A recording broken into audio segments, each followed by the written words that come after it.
This week, I met one of the employees at Iceland in Warrington, Phil. I'm sure that you're used to this sort of question from the opposition during PMQs.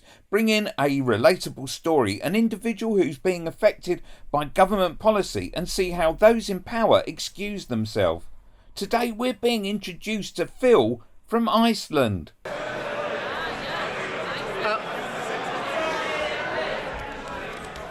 Laughing at an employee at Iceland who's struggling with his mortgage. Shame.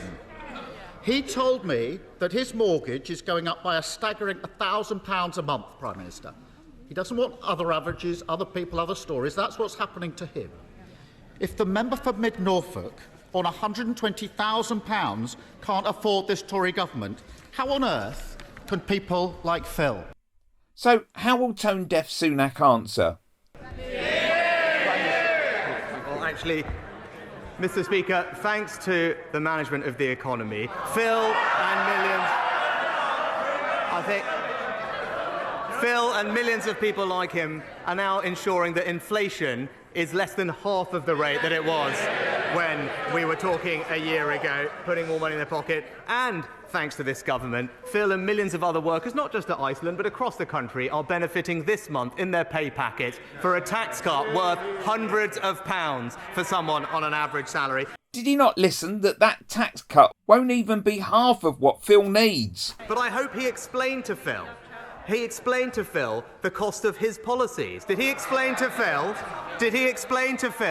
how Phil is going to have to pay for his £28 billion green spending spree? How it's going to cost Phil in higher taxes, more coming out of his pay packet? And did he explain to Phil that he'd be better off sticking with our plan rather than going back to square one with him? So no answer or sympathy from Sunak, who is now using Phil to make his own points.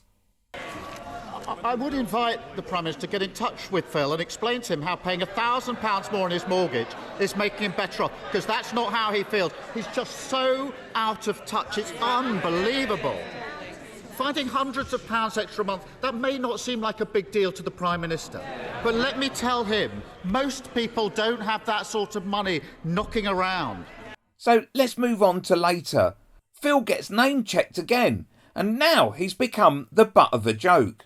Well, Mr. Speaker, again, I was puzzled because, again, he resorts, as always, to the politics of envy here. But after recently